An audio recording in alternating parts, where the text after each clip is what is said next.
Hi everyone, I am Pastor Sarah, and today I'm going to share some tools on leading an effective small group.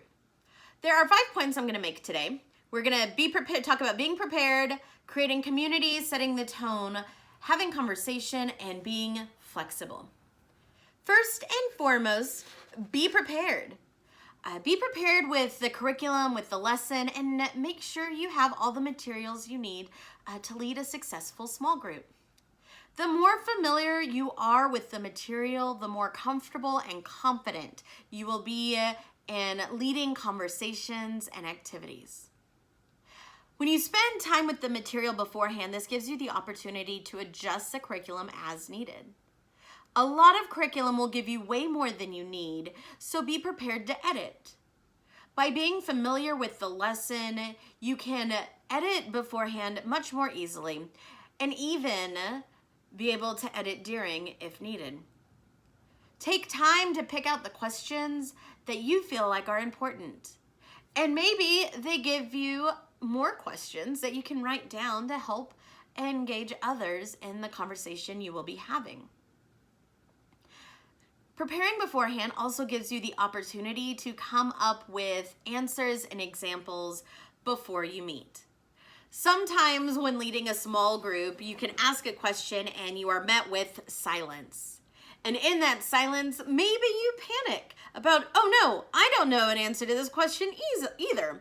But if you've spent time with the material beforehand and taken time to answer and work through the questions, you'll have an example ready to go, which also can fill some space while other people are thinking. And it may help others trigger thoughts and ideas and memories so they are able to engage in the conversation that is being had.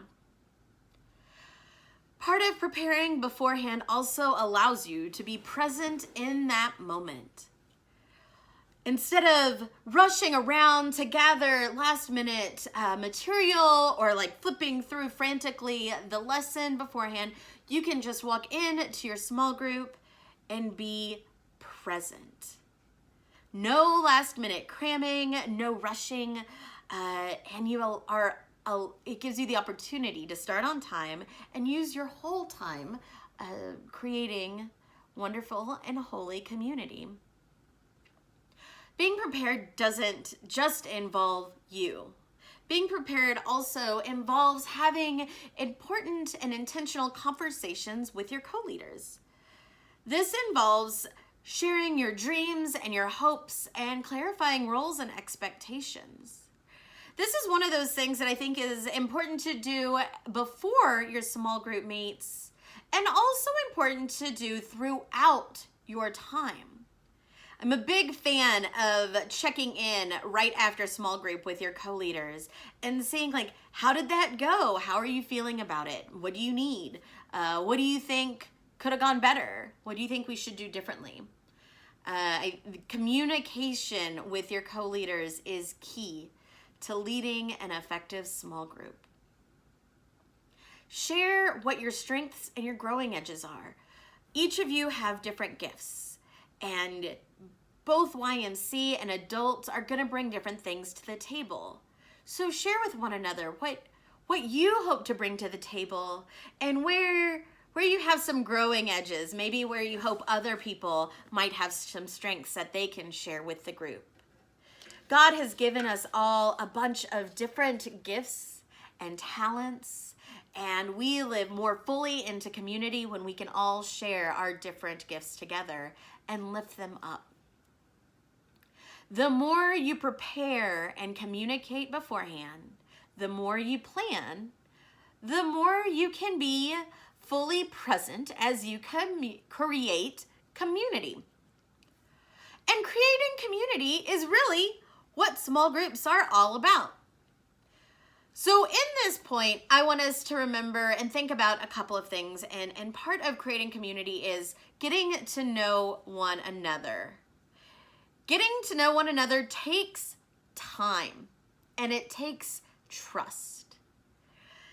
Be willing to do some of the more lighthearted stuff up front in your small groups. And this may be more than just one time. This may take multiple small group meetings to get to know one another. Be open to sharing yourself and being vulnerable as setting an example. Model what you want and what you hope for others to be and to do. Doing this is also part of creating a safe space for one another. An important part of creating a safe space for one another is creating a covenant, sharing in an agreement of how we are all going to participate in this community. Creating a covenant helps not only to create a safe space, but a brave space where we can speak boldly into our dreams, our hopes, and our beliefs, where we can boldly be ourselves fully and authentically. Covenants also help create accountability.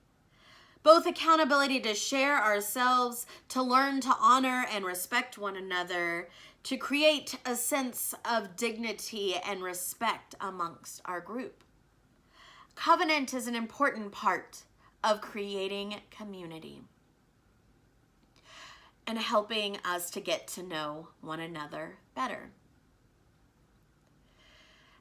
As part of creating community, we also have to work on setting the tone of each of our meetings. This is going to look a little different for each time we gather as a small group. I like to start each small group with a ritual. That might be lighting a candle or saying a prayer, maybe having a time of some silent or guided meditation. Maybe it's singing a song or maybe playing a silly game. I'm a big fan of rituals to help us set the tone of our small group meeting. Another ritual that I like to participate that I think helps set the tone and helps us realize what our community needs is asking a check-in question at the start. Something along the lines of, where are you at? Where is your heart? Where is your spirit? Asking a check-in question helps you to gauge where the people are at as you continue to create community, as you continue to set the tone for that meeting. Maybe everybody is really high energy, and when you find that out, maybe you think, oh, we should play more games today. Or maybe we should move around a little bit more before we sit down and dive into conversation. Maybe you learn as you check in that everybody's really tired. Or maybe people are sad or lonely or homesick. And maybe this will help you realize what kind of tone that specific small group meeting needs to have. Between having a ritual and asking a check-in question, this is going to help you as a leader figure out what kind of tone and feeling your group is going to need for that specific meeting. And that leads us to the next part. So far, we have learned that we need to be prepared. We have talked about a few things that are involved in creating community, and we have talked about setting the tone for each individual meeting. But a big part of small groups is conversation, and that can be maybe even one of the trickiest parts of leading a small group is leading conversation that is good and holy and authentic. My first secret to leading good and holy conversations is giving people something to do while we converse, while we talk. That may mean giving people notebooks and pens to write out their thoughts, to journal along. Maybe that is having Play-Doh available for people to fidget with. Maybe that is having crayons or markers available for people to color and create their ideas and thoughts. I like having these different tools available to help navigate conversations. They help me when maybe I'm feeling a little nervous or anxious about something. Sometimes they help me to clarify my thought. And sometimes they just give me something to do when I've had too much coffee or I'm too excited or too much energy and I'm trying to bring myself down and focus on the conversation that we are having. So give people something to do while you have holy conversations in your small group. Also, give people space and time to talk. Again, with part of preparing, what I said earlier was having examples ready, answering the questions beforehand. When you are able to answer some of these questions beforehand, it gives people time to think. But also, give people space to sit in silence. Encourage people to share. And thank people for sharing. It is an act of vulnerability to share your ideas, your thoughts, your stories with one another. As you continue to have conversations in your small group, don't hold too tight to the structure of the conversations, but let the Spirit work. The Spirit may guide the conversation in ways you never expected. It may lead you to places you never knew existed. It may walk you to holy conversations you never knew you needed.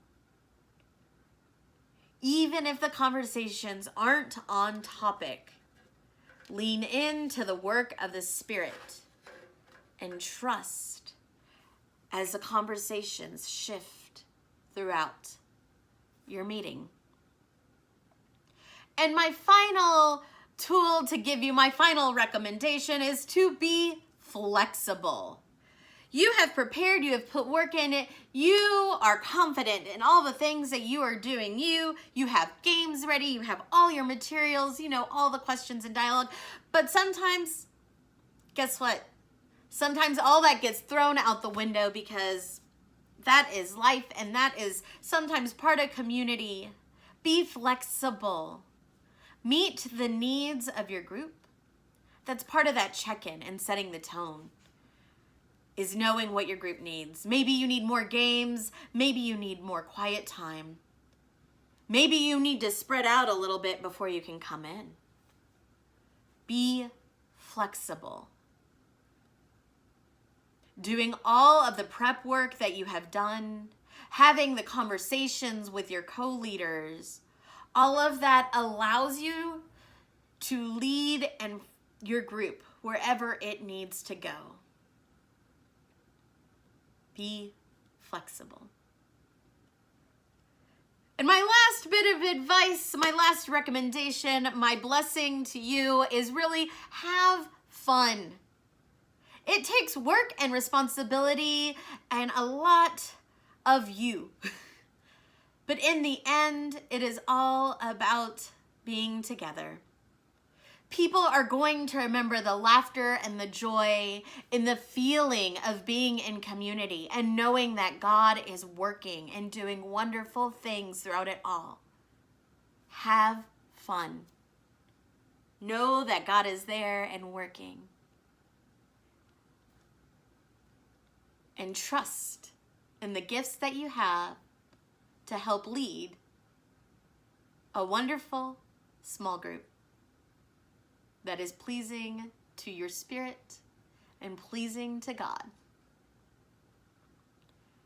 Many blessings in your leadership and much love in your day.